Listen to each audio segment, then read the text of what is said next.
tell you you're charming. I said, how come we never kiss when we're sober? And he said, Mary, you ask too many questions. I hope I'm never satisfied.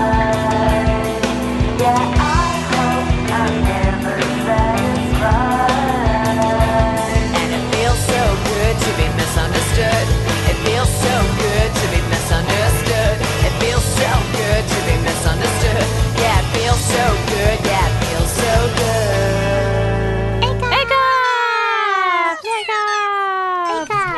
Hello, hello. Hello, everyone. Hey. Hi, Chris. Hi. I wasn't sure if I was allowed to talk yet. You're allowed to talk anytime, I guess. Okay. Welcome back to another week of A-Cups! This is our last week. This is sad. Let's not talk about that for now. Okay. I was going to go into the thing about how we're a weekly podcast talking about pop culture through a feminist lens, but that doesn't make any sense because this is our last one for a while. But that is still what we are. We are still a weekly podcast talking about feminism and pop culture. It's just ending. The weeks are over. I guess. But this week, I'm super, super excited that we have Chris Gethard here. Veteran improv performer, comedian, actor, advice giver, public access TV show host, and one of my favorite people in New York. Hi, Chris. Thank you. Thank you for that kind part at the end. That was good. Thanks. I worked really hard on it. Before we get into all about Chris's work, we bring up something. But before we even get into the warm-up, I just wanted to say how excited I was. I wanted to officially announce on the A-Cups podcast that I am the winner of Coco's shoes. I don't even know iced tea Coco, right? I don't even know her last name. Coco's last name. She's just Coco. Do you know who Coco is? Yeah, from the reality show. Yeah. How did you win her shoes? She has a contest every once in a while where she just gives away her shoes. Her whole thing is that she wears a size 6, so she only will give it to someone with small feet. And you have to just write on her blog why you want the shoes. And this time there was like 800 comments or something, so many people. And she chose me to win a bright pink pair of satin heels. What did you write to, prove your worthiness of these shoes? I said, "Oh, Coco, please pick me because I'm single and poor, and when I go out to the You're not single." Okay, but that's what I said. Oh. And I was like, "I'm single and poor. When I go out to the club, I have no shoes to wear, and I'm so short. The men, they just look right over me. They don't even see me. They just look to all the hot girls. So you have to help me, Coco, in the club. Do better for myself." And I don't know how I feel about this deceit. Where do you weigh in on this, Chris? Do you go to clubs? Are you big into clubbing? Just a series of lies? You just lied to Coco. I lied to Coco. Someone could have used those shoes. But I'm going to use them. And okay. I told her, I said, "Coco, if you give them to me, I'm going to take a photo of me in the shoes in my best outfit and send them to you." And I still am going to do that. I'm definitely going to photo myself. But are you going to go out then? I feel like you have to do at least a little bit of the whole thing that you're supposed to do. Maybe I'll go to Bossa Nova, something like that. That doesn't count. That counts. It's like a dance club in Bushwick. It's on Myrtle. The ceilings are very low. Bossa Nova counts. I can definitely wear Coco's shoes to Bossa Nova. You could. Anyway, have you been to Bossa Nova? I haven't. I haven't. It's the place. But I like dancing. It's the place to be. You would enjoy it. Yeah. There's a fog machine and lights. I generally don't enjoy places if they're the place to be. Trance music. I just feel real uncomfortable at the place to be. But generally. That's kind of like everyone else too. But I guess that's true in general. Yeah. I don't know. I can't endorse the place, to be honest. Well, I like it. Anyways, but today, in honor of another sad piece of news that Angela is leaving New York City, we wanted to talk about what we would miss if we had to leave New York. So we will speak theoretically, and Angela will speak in actuality. So, Chris, I open the floor to you. What would I miss if I had to leave New York? I'd miss the ability to fall into things. That's you know what I mean. I'd miss the idea of winding up doing things that I hadn't planned on doing. Because I feel like in most other places you have cars and parking issues and a necessity to sort of plan and budget your time, whereas in New York you can occasionally have a day or a week or however long. I've had months-long stretches that were just completely complete chaos. And I think that's a fun thing about New York, you know? My entire summer last summer was mayhem. It was just mayhem. And I like that. And it couldn't have happened in any other city in the world. What about you, Anne? Sorry if you're hearing some of the unusual sounds. Those are our fans. Those are all of our fans in the studio next door. They have gathered to listen to our show outside the studio. And comment on it regularly.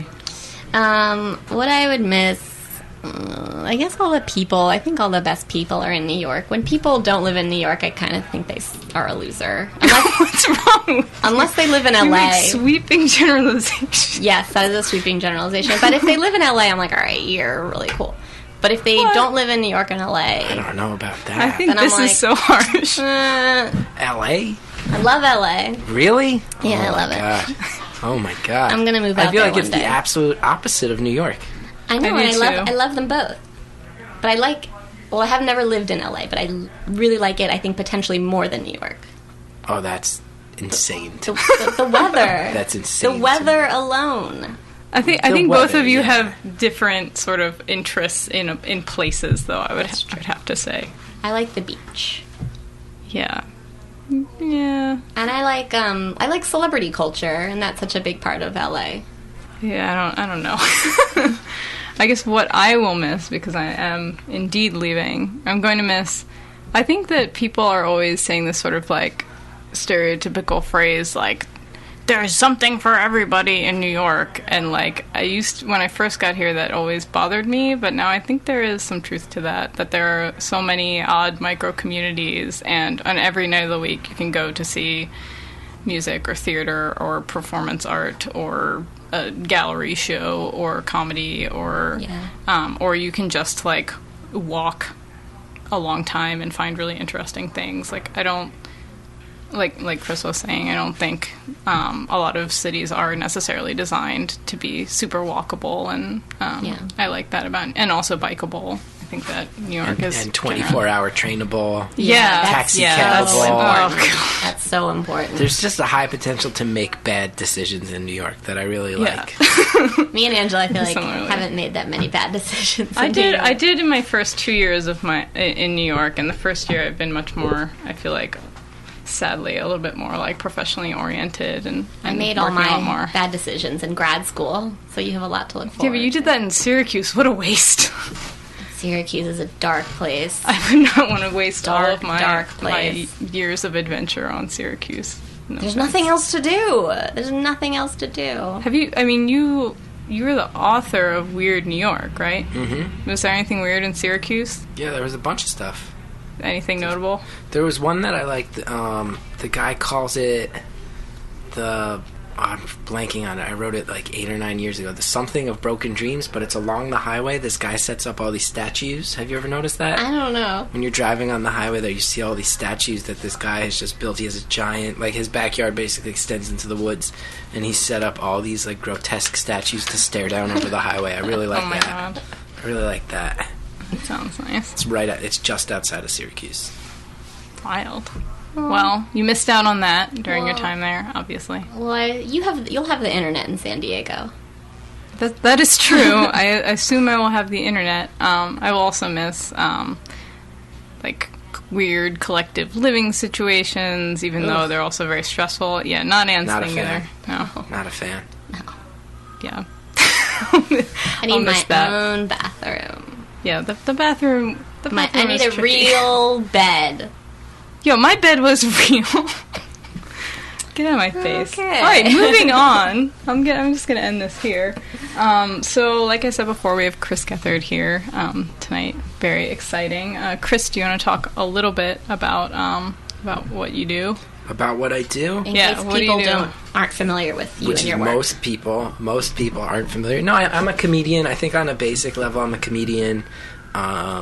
And I do a lot of different types of comedy. I started as an improviser and branched out into like a lot of storytelling and stand-up, but I've also along the way had a real interest in doing stuff that's just like a little bit harder to describe, that I think some people have said strays more towards performance art, which I think I'm like, I don't know.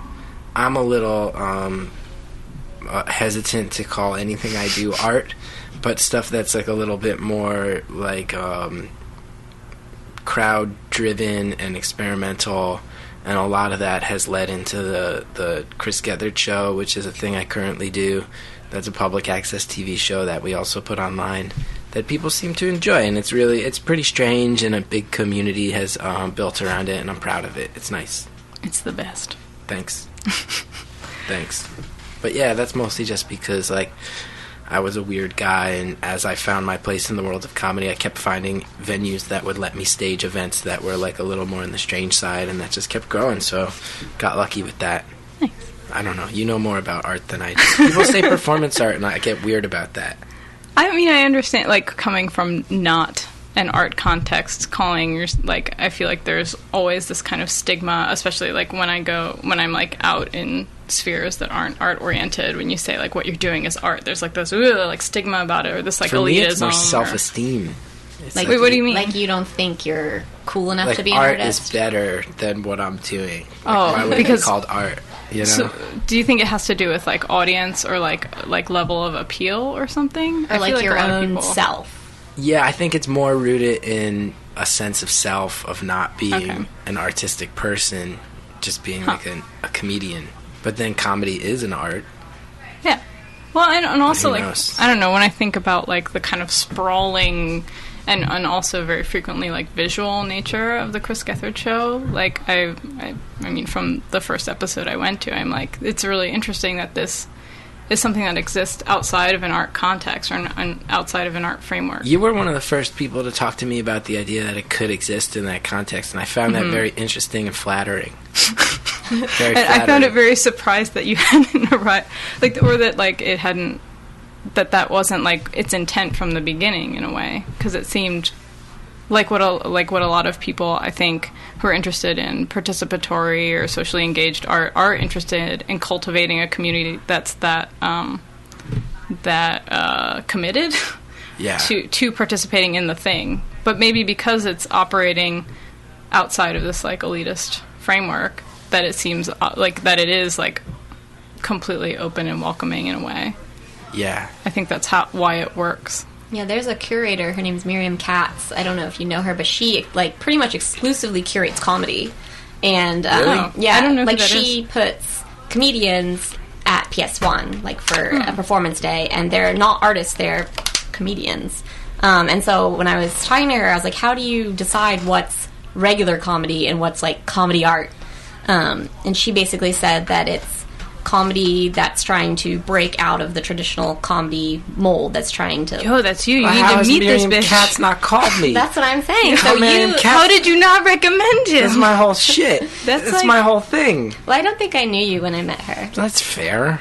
but now I'll tell her. Miriam Katz, Google. Just hit up Google. My name should come up. I'd And love also, to perform I'm a just gonna say, PS1. I said it first, as did. confirmed by and- you. You got Yeah, it I didn't first. want Top of that to. I didn't shit. want to step on your toes and give your artist to someone else. He's not what. You are my. I am your property. You're his- I am your property. I'm you just are my gonna. I'm master. just gonna. I'm gonna. He's When your I start my artist. gallery, I'm gonna represent Chris Gethard and sell editions of clips of your show.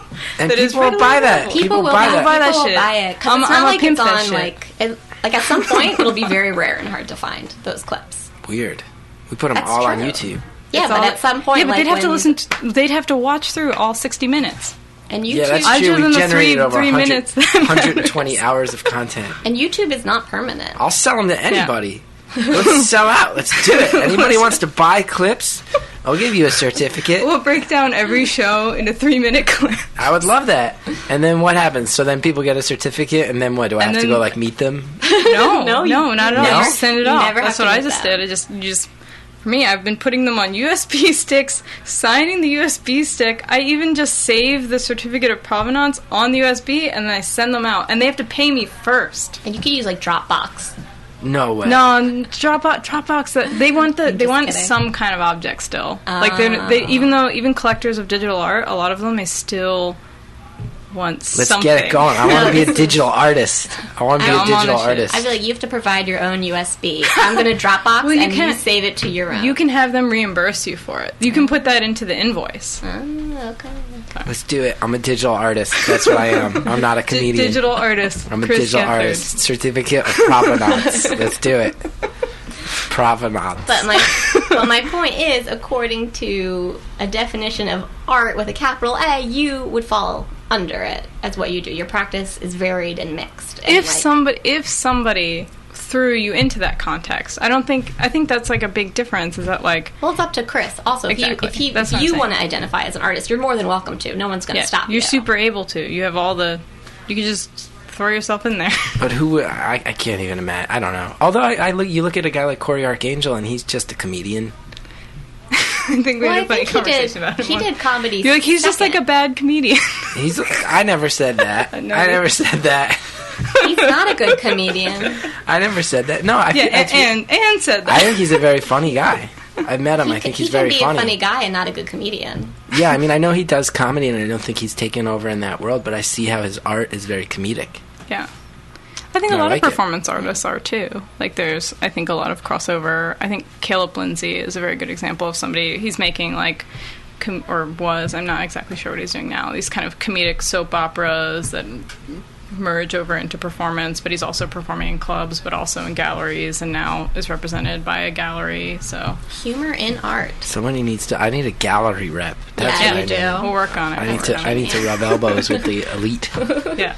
Dude, I Totally. dated a curator once, and it made me feel really good about myself. But I was really insecure the whole time. She's a very, very well-known, Yeah. established, very important curator. You know about this? Yeah, she does. I didn't I realize. talked to her recently. She asked me out, and I didn't realize. That she was an important person. I had no idea that she was a real big deal.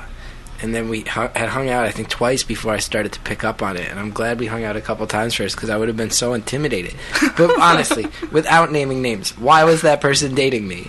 It makes no sense. Why Well, not? do you want It me makes to no go into, sense. Do you want me to go It into made what no is valuable sense. about you? It made we no can get sense. into this. It's totally true, though. That is a very important person. And especially, that was like 2009. Did she see you perform? That was like, yeah, she did. Oh, okay. Well, that's That done doesn't deal. change. That's your saving grace. Yeah, I mean, you don't need to explain to me that my value as a man like quintuples once someone sees me perform on stage. I saw you perform at UCB, like, I think it was probably, like, almost a year ago, but I also saw a very established artist there that I'm good friends with, and I was a little bit like, oh, how interesting. But I think she also knows Said. She probably was intimidated by you and thought you were too good for her.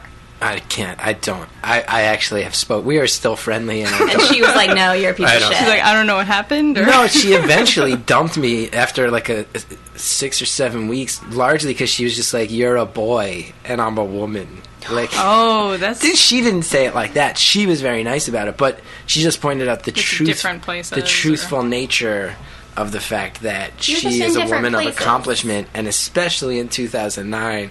I was a very odd kid living in Woodside, Queens, in a room with no closet who slept in a small cage. But that Not a could joke. come down more to Not a maturity joke. level than like success. Oh yeah, level. no, definitely maturity level. Yeah. but or like areas of professionalism, like she works very institutionally, and like what you're doing I feel like often involves not being attached to a specific, it's very freelance based. I mean, I'm Yeah. just like, no, Yeah, but I'm not beating Chris myself has been up like on over. TV and movies. But this was before all that. Oh. This was before that. Like now, if she asked me out, I'd be like, all right, yeah, I've been in movies. That's cool. I can talk about that. yeah. This was before any of that. But then again, isn't that part of a curator's job to find someone? Yeah, in that's what she was. pre-success stages? She does that in her work and in her That's personal her life. instinct. Oh, That's yeah. Okay, Angela, go to your question. I'm like, this is all, but I mean, slightly tangential, but I'm glad we went into it. So That's I'm good. actually, because you're, Anytime I tell someone from the art world that I dated her, by the way, they're like, was what like, the fuck are you talking about? Every time they're like, what? the first time Huh? you told me, it didn't quite register. It was just kind of like, Everyone I've ever met who's an artist, I'm like, oh, I used to date a curator, and they're like, who? And I say the name, and they're like, no, you didn't. What? It was Marina Abramovich. It was. She walked over the Great Wall of China to break Yeah. up with me. And then you're anyway. I was going to bring in something about Jay-Z, but I'm just not going to. Anyway. Well, that should make you feel good about yourself. It did. Yeah. It made me step up my game too. It made me realize, Like with women or with your career? in general in life. I feel like both. Well, she's also very young and very successful, so that's also doubly intimidating. But it also is like, oh, if she's interested in me and she's breaking up with me because I don't have my shit together, like maybe get my shit together, you know? Maybe get my shit together. She's And super then- cool. and then She's you super did. cool and has always been really nice to me. Does she ever talk to you about your show or in any sort of like critical context about what you do? No, but she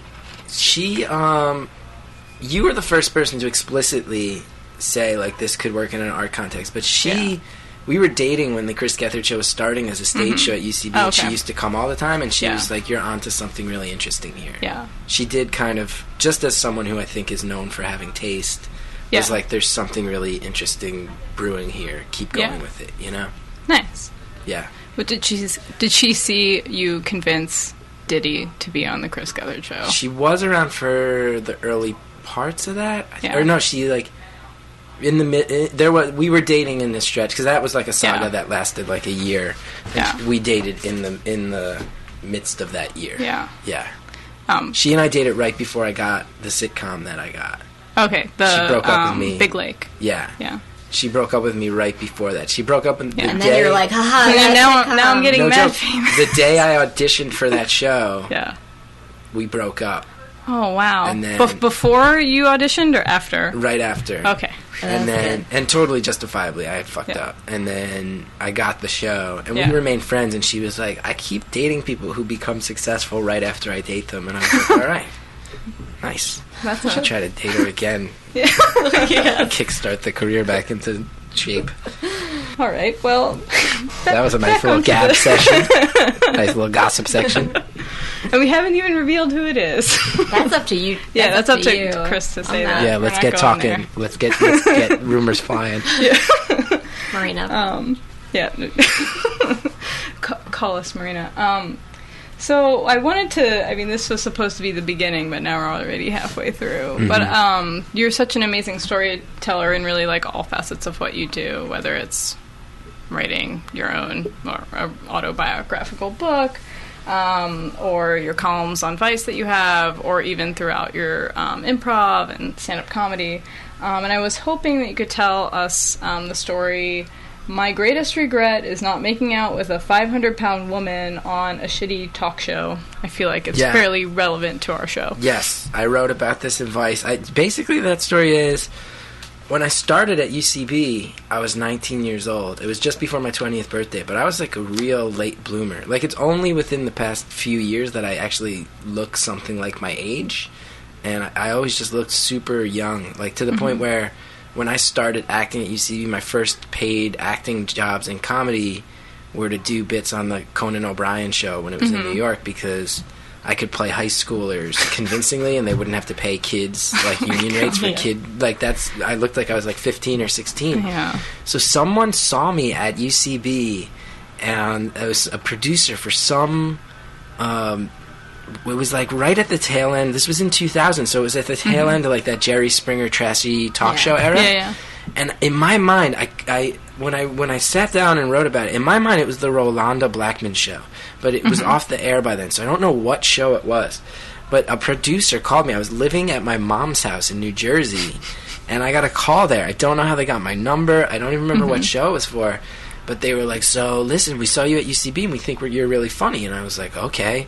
And they're like, "We want you to come be on our show." And I was like, in my head, I'm like, "Oh, this is amazing." I'm like this young kid, and I'm like, someone's going to pay me. I'm going to get to be on TV. This is awesome. Like, This is going to be like your big break. Yeah, this is cool, man. Like, something new for the resume. Let's do it. And I was like, "What do you want me to do?" And I thought it would be something that related to me being a comedian. You know what I mean? I was like, I can't imagine what I'm going to fit, in what context I'll be on a talk show. But they said, basically, we have this woman who's a 500-pound black woman, and we want you to lie and say that you guys are dating.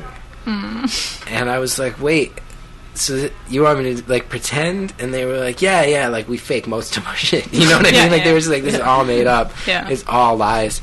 And I was like, so what do I have to say? And they have to say, like, basically you're in, like, a sexual relationship with this woman and you don't think anyone should judge it. And then the crowd will, like, ask you questions and yell at you and ask you what's wrong with you. And I was just like, oh, my God.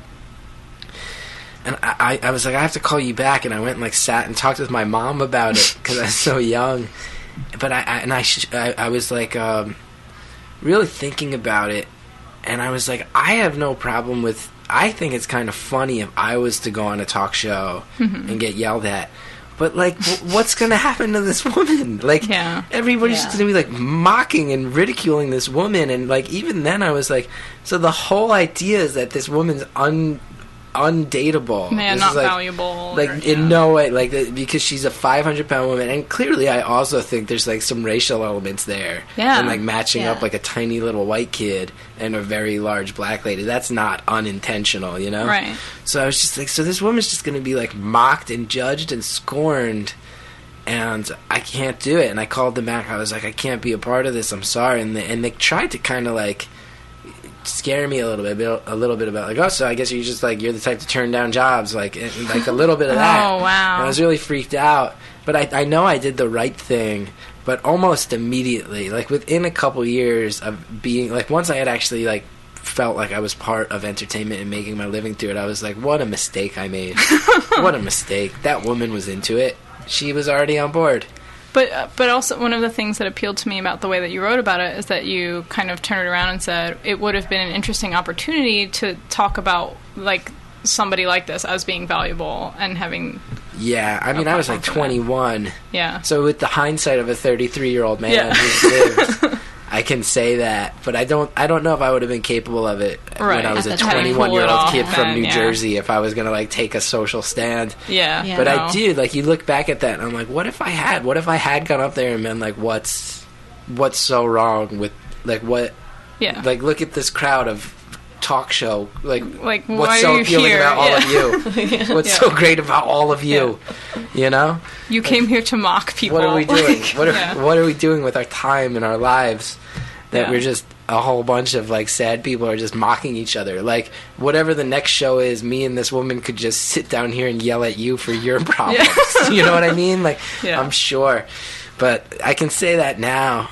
And there's a part of me that wishes I had the smarts or the integrity to do that as a kid, but I definitely wouldn't have. Do you know if they taped live? Like, you could have gotten away with, like, crazy stuff, or do you think they would have edited?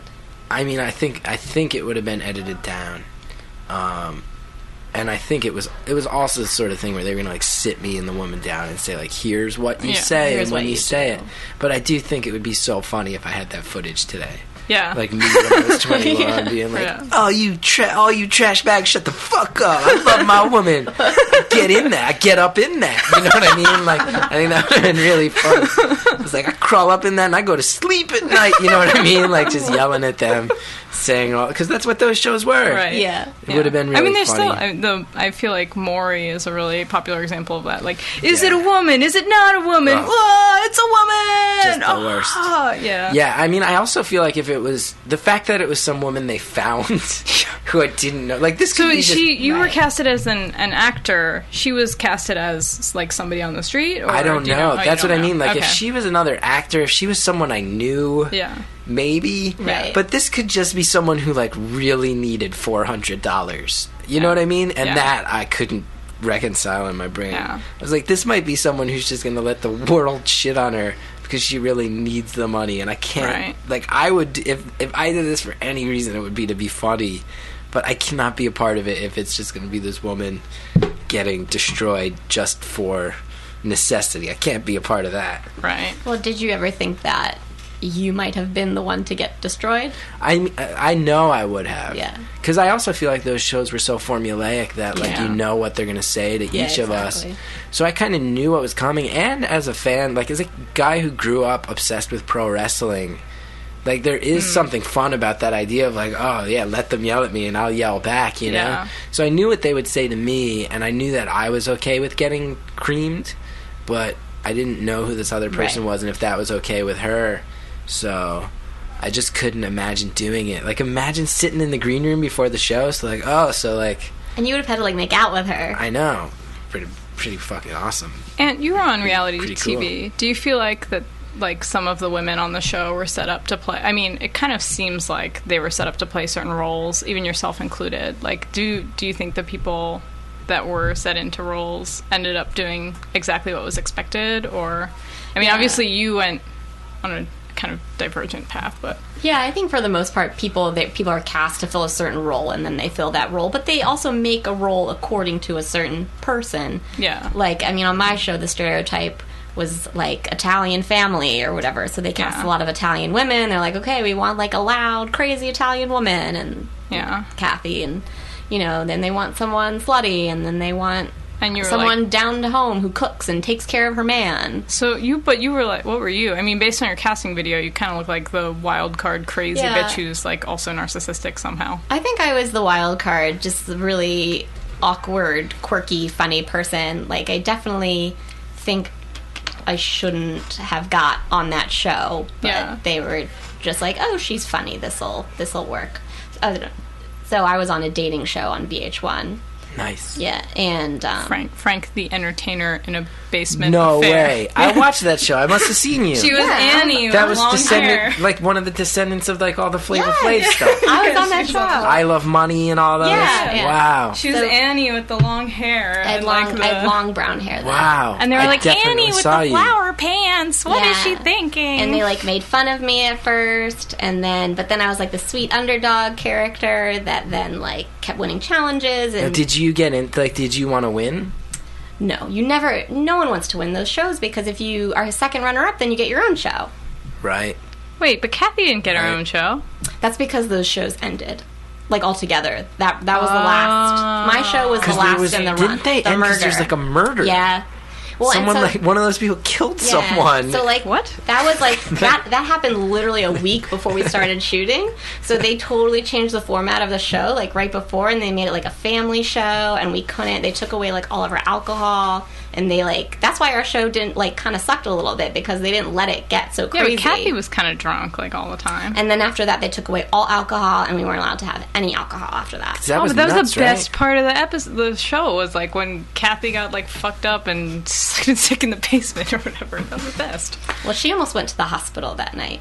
So she got really that drunk. wasn't the best. Was that guy nice? Was Frank the Entertainer a nice guy? Frank's great. That's good. It ended up... he seemed like a pretty nice guy. Yeah, he's really nice. That murder was, like, a legit...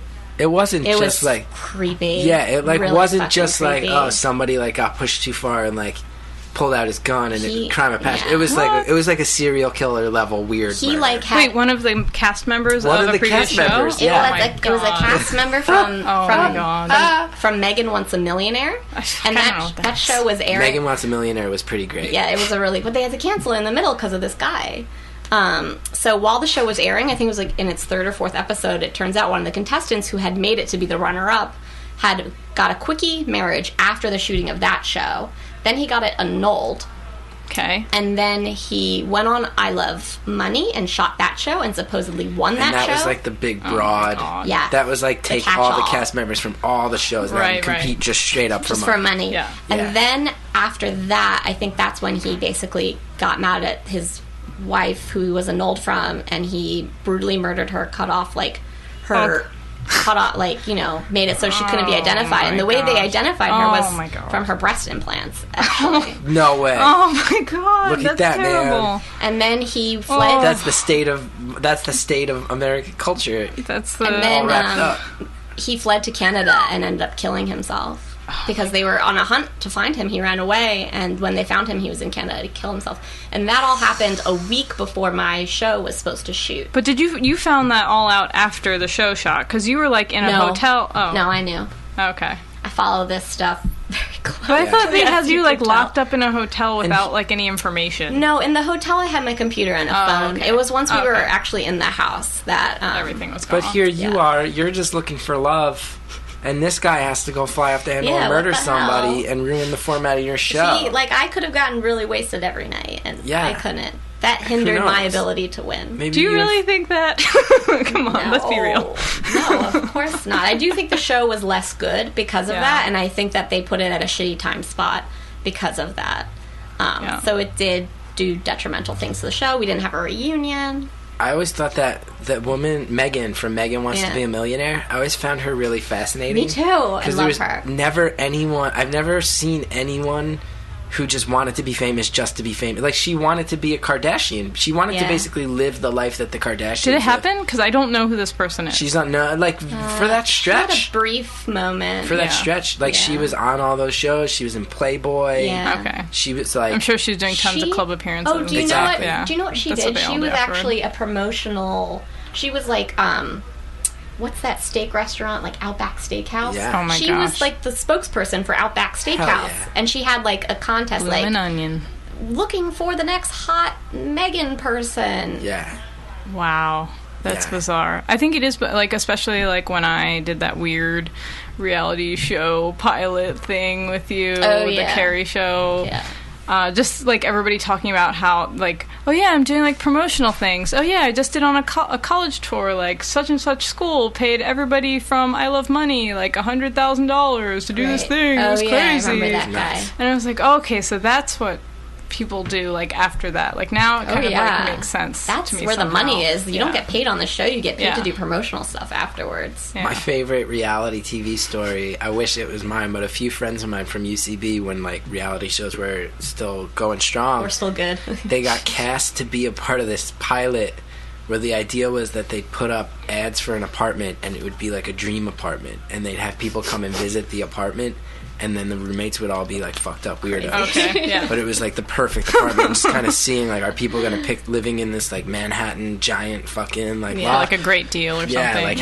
how weird can you get? But it backfired because these people would show up and like they'd spend all day doing it, and then at the end of the day they'd say like, hey, we were all actors, we've been messing with you, but they'd have kept them there for like 12 hours because these apartments had like fucking fountains inside, you know what I mean? Oh like my God. these giant like Tribeca like 3-floor floor to ceiling window, like millions, like helipad on the roof style places. They were like, And wait, can I get the apartment? and they're like, you can live here for like $800 a month, but people, it's Manhattan, so people consistently would break down crying at the end and be like, I canceled appointments to see 4 other places. Yeah. Like, I had a deposit down on another place, and I didn't, like people were just like, over and over again, like, wait, I had a place, I couldn't live in Williamsburg. Like they, like, treated this show as if it was in a vacuum and not in a place where it, like, really, like, where you live really, really matters to people, and it's really difficult in New York City. Yeah, it's just a testament to, like, it's a shocking, like, desperate situation trying to find, like, a decent place to live in New York in a way, and, What a poorly conceived idea so for a reality show. So, moving on to my question. Yeah, and you're really not keeping us in line tonight. Sorry, it's too hard. So, I recently saw what I consider the first mainstream feminist film. I also briefly need you to like define like what makes a mainstream feminist film, because I feel like there are many in my mind. We talking The Heat? Yes. We talking The Heat? See, Chris knows. Yeah. You didn't think Bridesmaids? No, I don't, because I think that ultimately... So the difference between Bridesmaids and The Heat, and why I think The Heat is the first, is because there was no ending in a coupling for the woman. Right. Because Bridesmaids ultimately is about traditional, we're going to get married. Yeah. And it's about Kristen Wiig. She ends up with that guy, the cop or whatever. Yeah. Like, that's kind of like, hot, she's, hot guy you know, with Irish accent. she found herself, and now she can be with the guy. What about like that the Frank Miller film with all the women who are like crazy killer bitches? Sin City? Yeah, what about Sin City? God, that's the opposite of feminist. I just saw it recently. That's I mean, yeah, I terrible. know they're super sexualized, but That's like also that's pretty like badass. that's like a man's idea of feminism, I like, guess. I feel you on that. But anyways, so the first feminist film, The Heat, which you were in, you had a great role. Thank you. And and emasculated myself. Well, let me get to my question. Yeah, sure.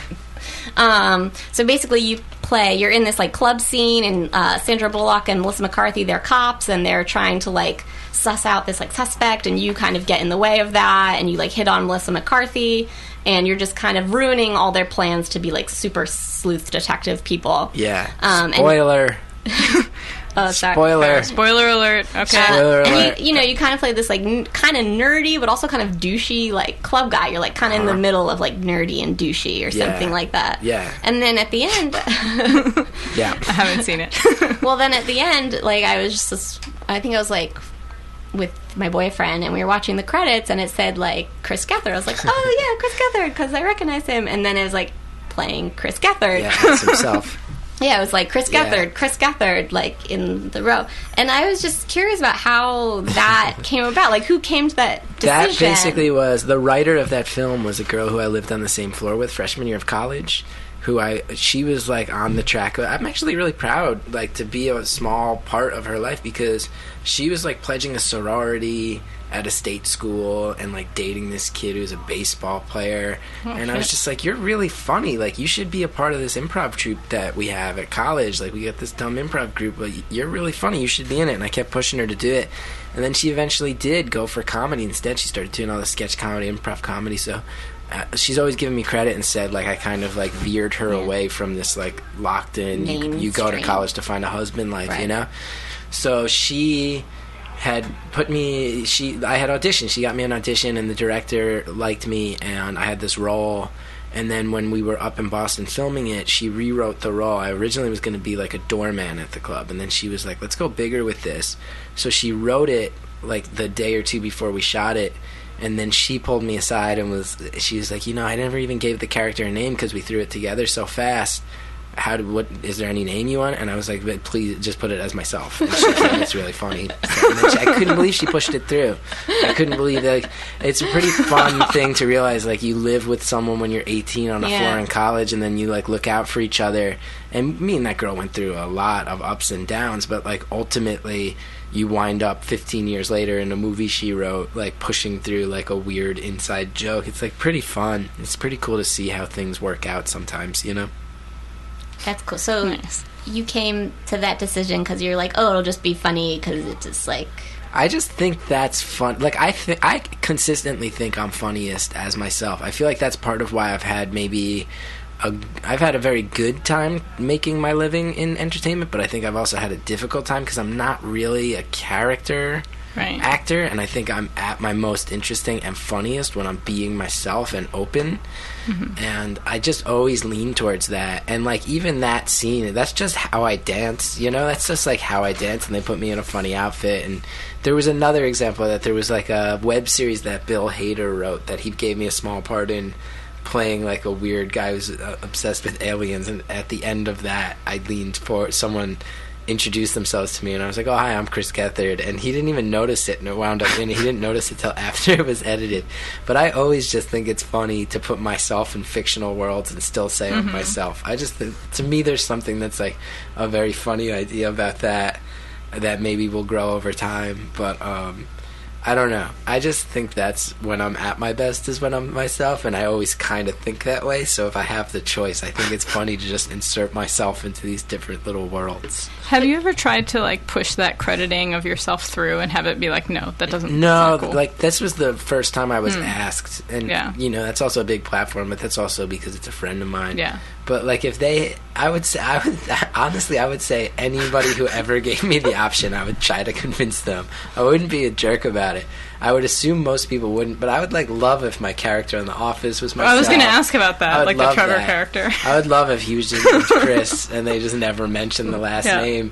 But then it could become, like, you know, like they say that Saint Elsewhere thing with TV. Do you know about this? That I think it was Saint Elsewhere. At the end, they reveal that the whole show was taking place in the mind of an autistic boy, but you can then look at other people because they did a crossover with another show that had its own crossovers that you can start to argue that, like, hundreds of shows on television are actually unfolding in the brain of this autistic boy because of all the crossovers. I would like if I became a common link where, like, all these shows lived in the same world because Chris Gethard appeared in all of them. Played in all of them. To me, that's just, like, a really funny... But that's, again, why I'm not successful, because to me, that's really funny instead of just, like, writing jokes. I should just spend that time writing jokes. Success is hard to measure. It's true. Also, I think, like, when you say, oh, I just like being myself, but you're not... It's yourself, but it's an exaggeration of you. It's not what a character. What a segue into your next question. It's not a character, but it is, like, a persona, per se. Yes.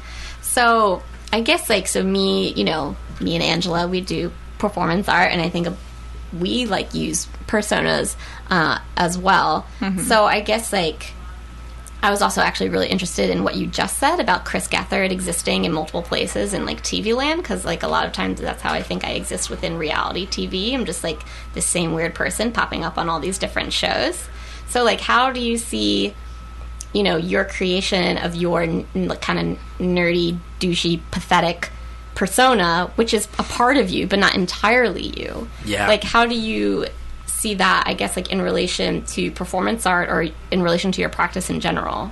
Well, I mean, I think I feel like it's a very strange thing for me because I do have a personality that I perform with, but I will say that I think it is extraordinarily close to who I am in real life, maybe more than other people's cultivated personalities. And even more than that, I think I'm pretty, especially with the public access show, I will talk honestly about things that you really shouldn't talk about if you were trying to cultivate a personality. And that makes people sometimes think that I'm not cultivating a personality. So I think I'm very honest about it, and I don't think I've done it in a way that's calculated. But I do think just by the nature of being on a stage or having a camera pointed on you, you are choosing what you get to present to the world. And I think I put a lot of that out there. But sometimes I've run into situations with fans of the show in particular where they think that that's the whole me, and it's not, you know, it's not. It's the me that I think I want to put out there for a week, or for an hour a week on the air, and I think it is a very honest representation of myself. I think for me... Or it's one honest representation. It is. I think for me, I probably have a scary version of the inverse, which is I think that the show brings me out at my best, and I wish I was that sort of creative and kind all the time, you know? But it's a place to put all that energy. But there are times where I'm very self-centered and lazy and not looking to sort of link up with people. There's times where I'm very tired and closed off and nervous, you know? And I think I reference those things on the show, but they don't show up as often. So I think for me, the persona... I always felt like when I would listen to Howard Stern, it was the same thing, where you got the sense of like he's at his happiest when he's on the air, and then he references the fact that the rest of his life is kind of fucked up. Yeah. I kind of feel like a smaller, less... I'm certainly not as high profile as him, but I kind of feel Less like... creepy. Yeah, although I love Howard Stern. I know he's the opposite of He's a still feminist. creepy. Yeah, And that's fine. He's the best. He's the best. But I feel like a similar thing like that. Like, I wish I had the energy to be the person who I am on the show 24 hours a day, right. But it requires so much energy, and I don't think it's possible. And I think, I mean, one of the dangers of the persona I think that you create during the show is that that persona is so accessible, Yeah. and like radically accessible to the point where people are calling you directly and getting your sort of direct opinion about so many like really deep Life personal issues, life non-comedy shit. issues. Yeah, Yeah. that was oftentimes like not funny and oftentimes very sad. And so Yeah. like, I'm just going to jump to one of my other questions because it links to it. But like, how has like how do you deal with like being viewed performatively as somebody who's responsible for providing advice or like being available for a lot of people that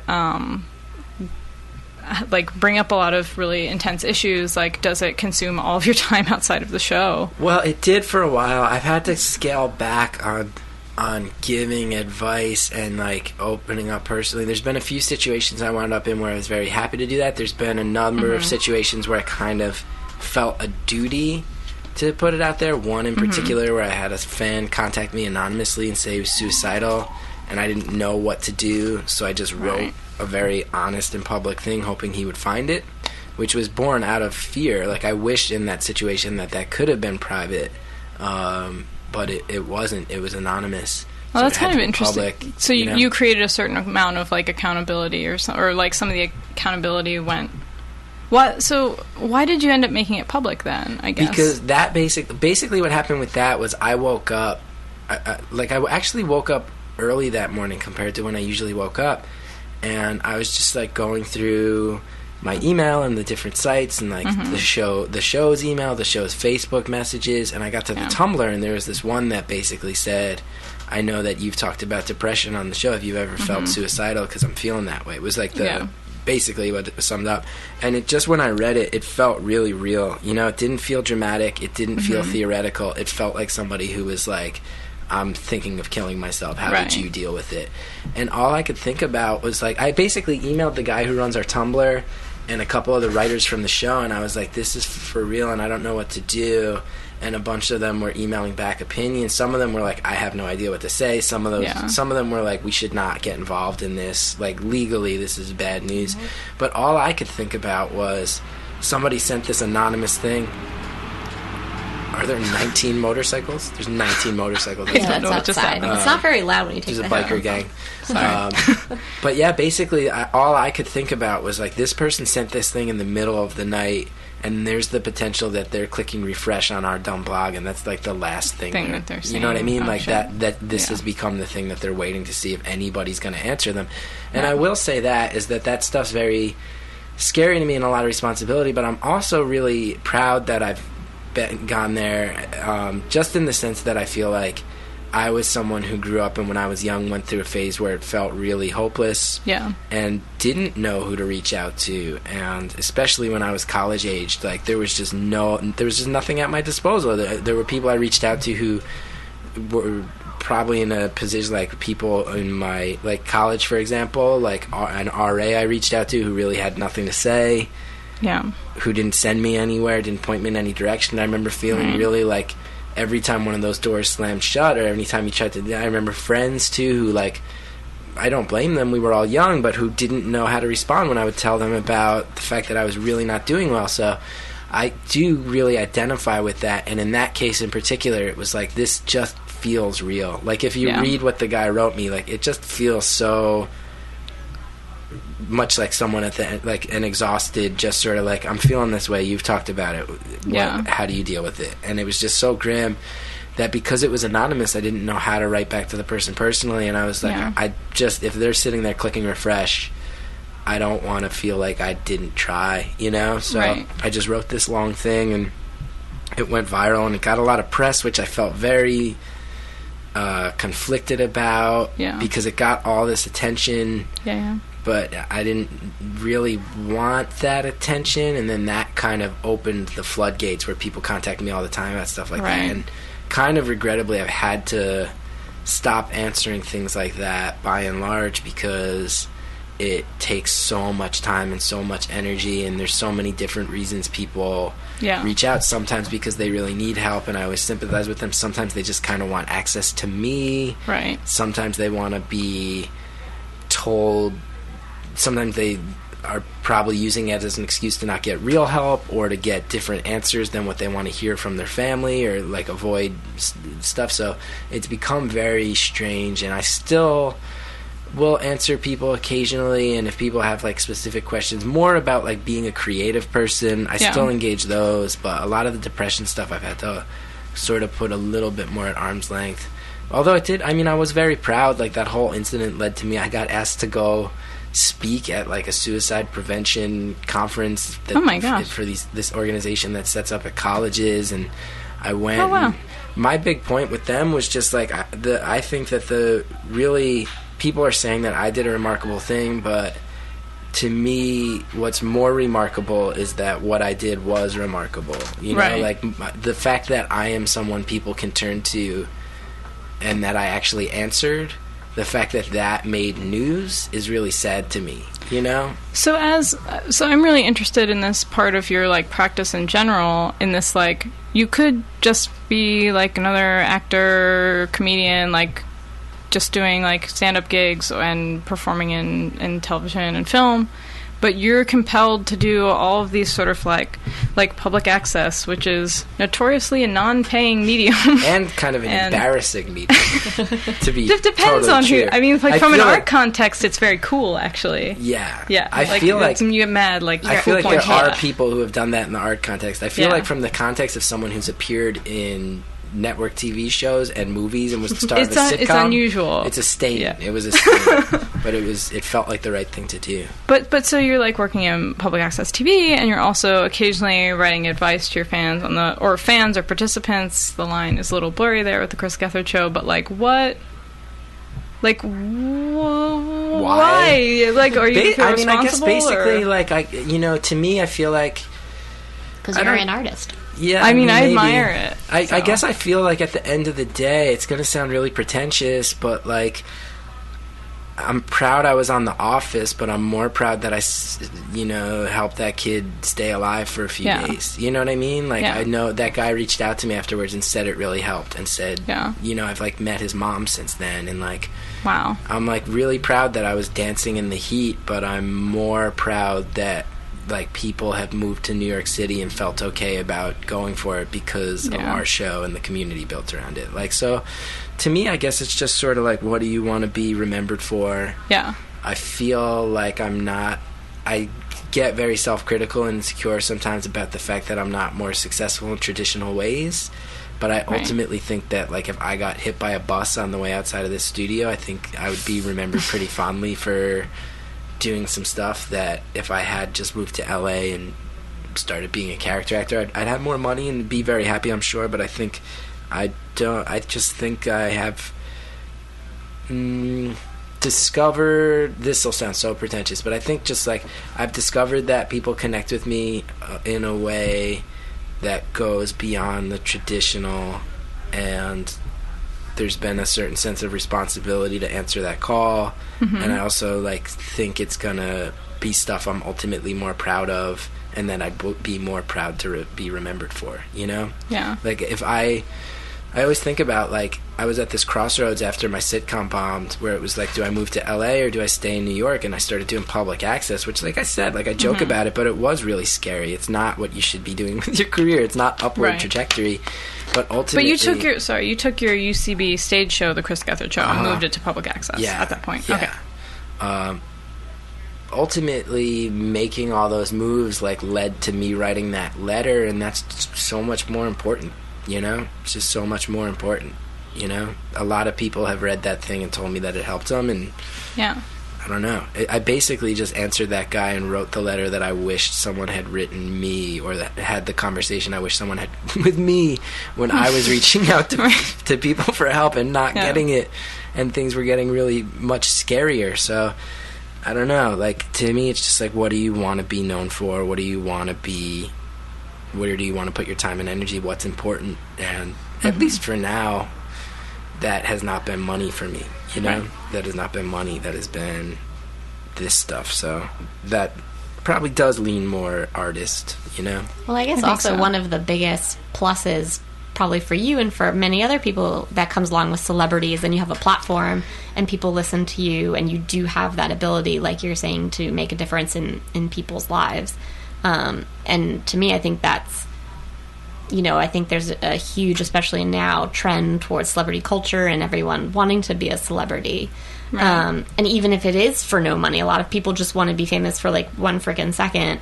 But actually one of the like true benefits of that culture is that so many more people have platforms to say whatever they want to say. Yeah, I think that's totally true. What I think is so interesting though about like the community, or the large amount of the viewership or participatory group that is involved with the Chris Gethard show, is that it's an interesting, like, niche audience that you can't put your finger on, and I feel like it makes a lot of sense given, like, you're written for Weird New York and Weird New Jersey, and you've had some run-ins with professional wrestling and, like, performance, and, like, and your audience is also, I feel like very much in line with that as well. So like these things that you're writing are also to the same people that you might have felt a kinship to when you're growing up. I feel like that. I mean, I certainly was someone who, when I was a kid, when I found people, be it musicians or comedians or whatever, when I found people who I saw myself in,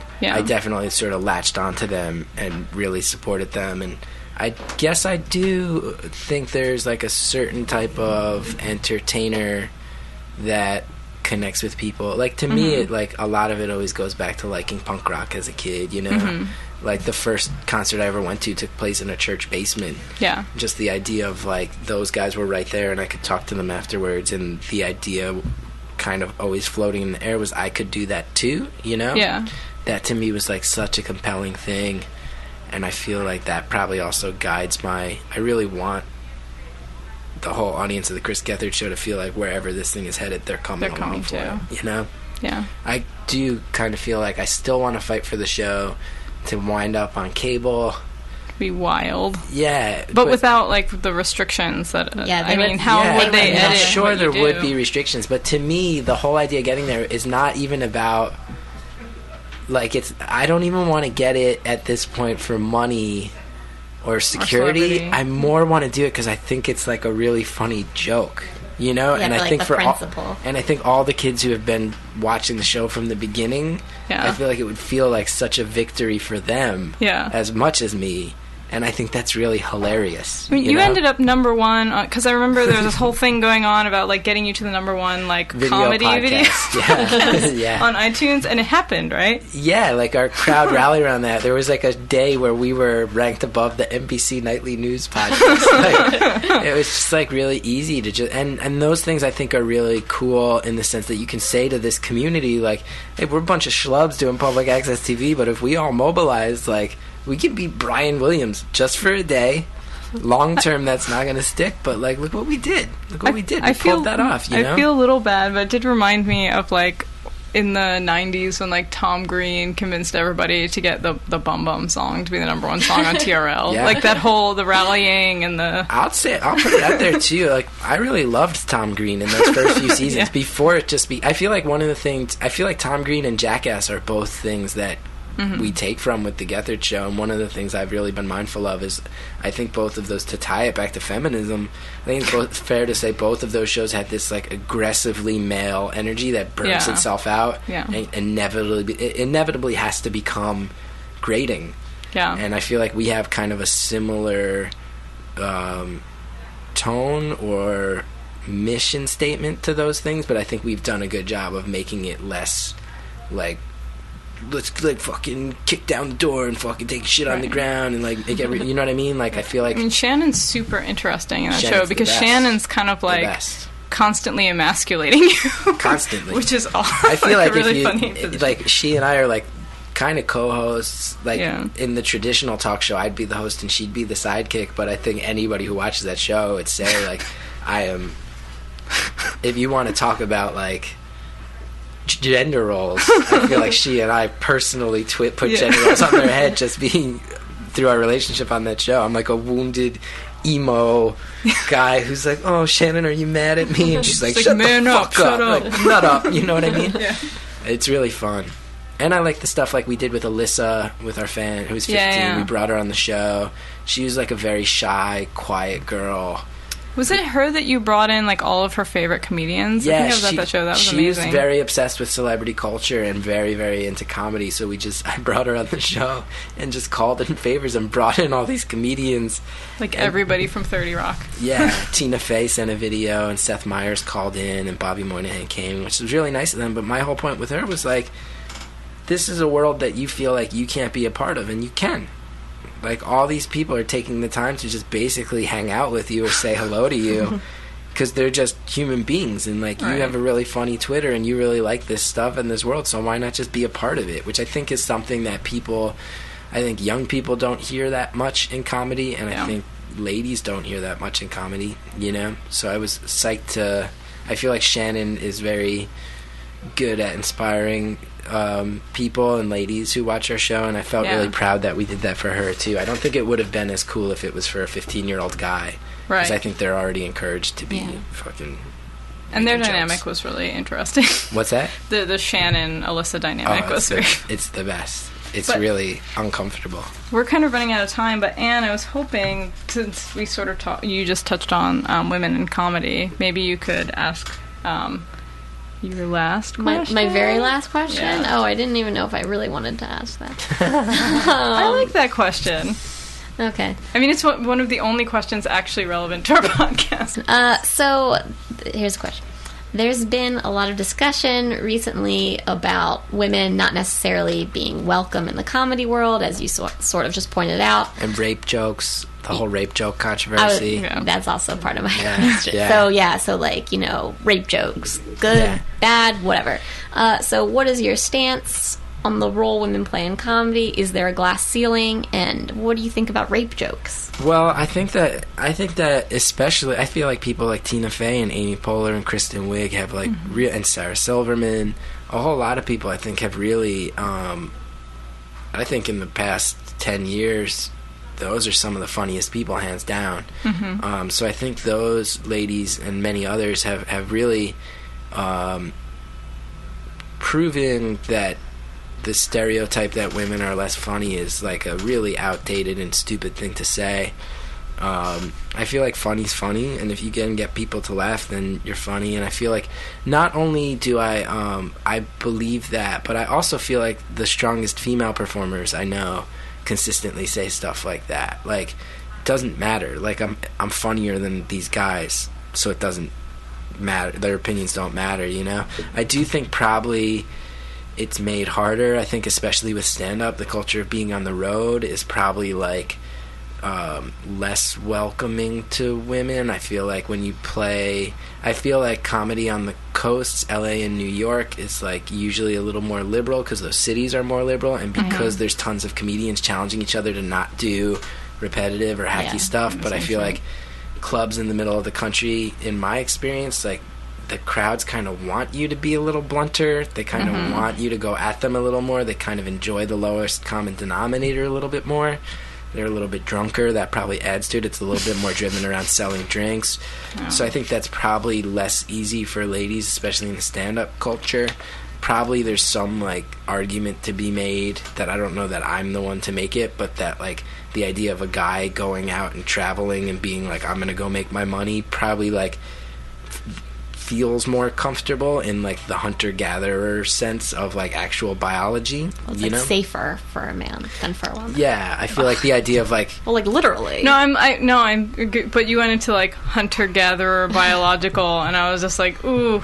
But that's why I was saying I'm not the one to make that argument. Make that argument, right. But I feel like there's people who would say that the idea of like being on the road and sitting in a hotel room and not going home for 3 months at a time is probably something that guys are inherently more are like built to handle and built to sort of like be comfortable doing. You know, they're pushed more towards that. Yeah, and as far as rape jokes, I feel like it was so interesting, that debate over the past few months, because I feel like comedians were getting nailed for making rape jokes.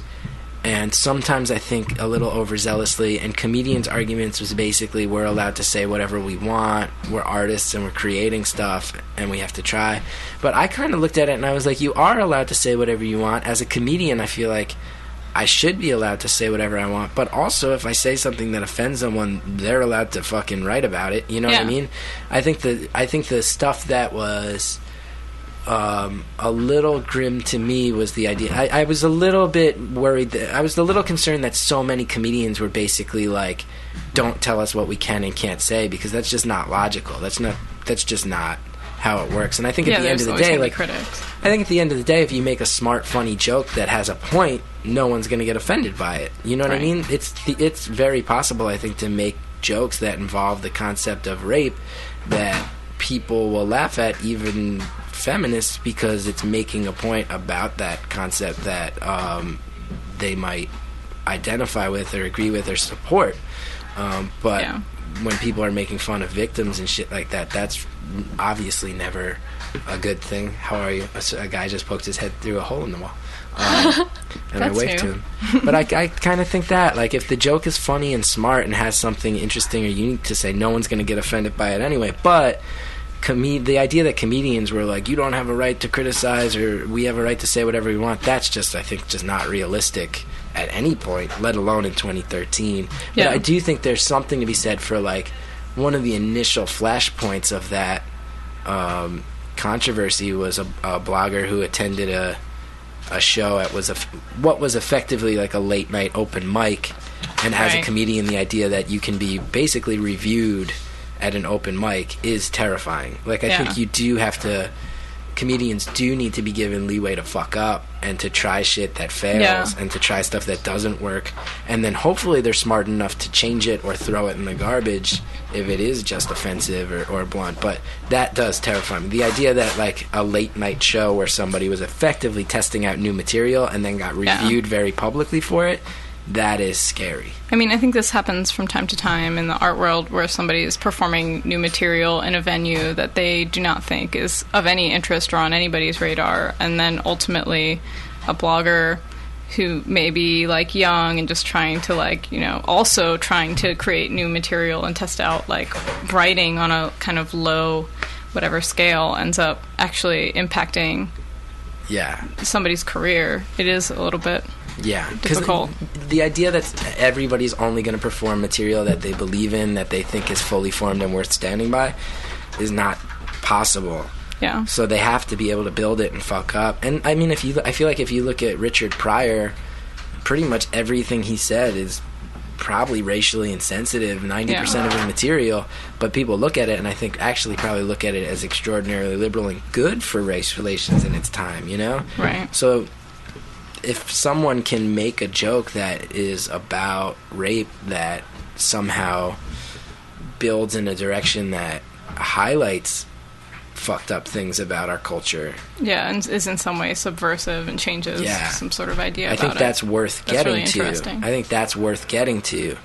It's a hard thing to get to, and it's scary that you'd have to build that joke in a way where you might not be able to, you might get reviewed or publicly outed before it's actually at a place where it's where you want it. But I also think a lot of comedians reacted really just I don't know, like unreasonably to it. Like you go up on stage and you say something, then people have a right to say, hey, that's fucked up. Also, you know? everybody has phones now, and everybody is recording everything. So I read an article, I think it was like Chris Rock had written about like the idea for him of like performing now anywhere is problematic because it's hard to do challenging material when you're always being held accountable for its content, even if you are trying to try something new or do something subversive. And I think especially comedy is like it really is, especially stand-up comedy. It's a very like isolating and scary thing, and to be able to do it well, consistently requires a lot of doing it poorly, more consistently. Right. So I think like there's a lot of people who have made bad jokes because they're ignorant people. There's also probably people who have made offensive jokes with very good intentions, you know? Right. And it's super hard to see the difference or judge that. Sorry, we just heard a phone ringing. That's okay. Well, it's like a telethon. Well, I think we have I to... and okay. Well, thank you for having me. You were so great. Thank you so much. It's my pleasure. I hope it was okay. I'm sorry about the death and demise of your podcast upon Angela's selling out and heading to lovely San Diego. Selling out for school. We'll be back. Shh. That was supposed to be a surprise. Oh, sorry. Okay. We won't be back. That was my surprise. I didn't share it with you. Oh. I'll just have to edit that out, I guess. All right. But Chris, do you want to talk about like where, like what website people should head to, or shows that you have upcoming that people? TheChrisGethardshow.com is where you can get all the information about the public access show. That's the most important thing. And then if you're in New York, I'm going to be doing a week at the Creek in Long Island City. I'm going to be doing a week straight of shows every night, and I think I'm going to try to use the last 2 nights to record maybe an album, and use the other 4 nights to fuck around and do some real weird shit. Wait, when does this start? September 1st. Oh, that's soon. You'll be gone, dude. Yeah, that's like my old neighborhood. Enjoy the fucking pandas at the zoo. I'm not going to the fucking zoo. Why not? It's a great zoo. I don't really like zoos. Oh, just and I was there. I just don't animals. Really like Are you going to go to Tijuana a lot? Ultimately, yes, I will be in Tijuana a lot. I've been. That's Have you been? Plan. No. It's real weird. I'm going to go. No, some of the faculty at UCSD live there and shit, and they're like, yo, really? You should just live there right away. And I was like, I'm not living People live in Tijuana and commute to America? Yeah. I guess you just drive, right? Yeah, you have to get, like, an extended, like, border pass thing. But, yeah, you can do that. Especially if you show investment in the city community and stuff like that. There's, like, former students who have, like, galleries and stuff there. I bet you can live on the cheap. Yeah. Oh, that's cool. You have looking to. Like it looks like a future plan. That seems like something. Maybe next year. If you live there, just get your own place. That's all I ask. What? Just get your own place. What does that mean? If it's so cheap, I just want you to live. Why do you want me to live by myself? And always looking out for the quality of my life. How do you say flux in Spanish? You should start. Flux. You should start it out. How do you say factory? I don't know. I don't speak Spanish. You should start the Spanish. Really? No, probably. I don't know. And come on. All right. So anyway, you can download old episodes of our podcast on iTunes or go to our Tumblr, acups.tumblr.com. I have some stuff coming up, like moving. But Anne and I are actually both performing at Transfer Gallery. Oh, what? I think it's invite only. So No, it's for women only. No, it's you have to email. But yeah, you can go to the website and find out okay. the information for it. Come on, I'm not I thought it was. up I thought it anybody's was spot. invite I only. guess I'll just be You have left to. out You once are again. not allowed No, to go ma'am. because White male squeezed out once again. go join a what is it called? Group. What's the men's activist? Oh, group? men's rights Men's rights activist. Is that a Am I thing? You could right? be a yeah. Oh, you don't know about that? Oh, that sounds awesome. Oh, you're gonna love that. that Look sounds that really up. awesome. yeah, men's rights It's activists. super difficult. Anyway, also in Flux Factory exhibition opens on Friday, September 6th. And what about you, Anne? You have some shit coming up. I'm going to be in a show curated by Karen Archie at Abrams Art Center that opens September 6th. Oh, cool. Also, I have this big project coming up. I'm calling it 12. It's about me when I was 12 in a romantic relationship with a 27-year-old man over AOL. Hell And- yeah. And there's going to be an ebook coming out soon, so look for that. And then also I'm going to do I'm directing a performance with this material at the New Museum, and that will be October 4th. Yeah, you can't miss that shit. New museum. Fascinating. So Just coming full circle. with the shit. We won't give a say big why. hint. We won't say Give a why. big hint. New museum. And then Congratulations. Yeah. I hear that. What? I gotta go. All right. Well, thanks again for coming. Thank Chris. you. It was fun. yay. Hey, Jobs. Oh, we did Thanks, that. guys. Bye.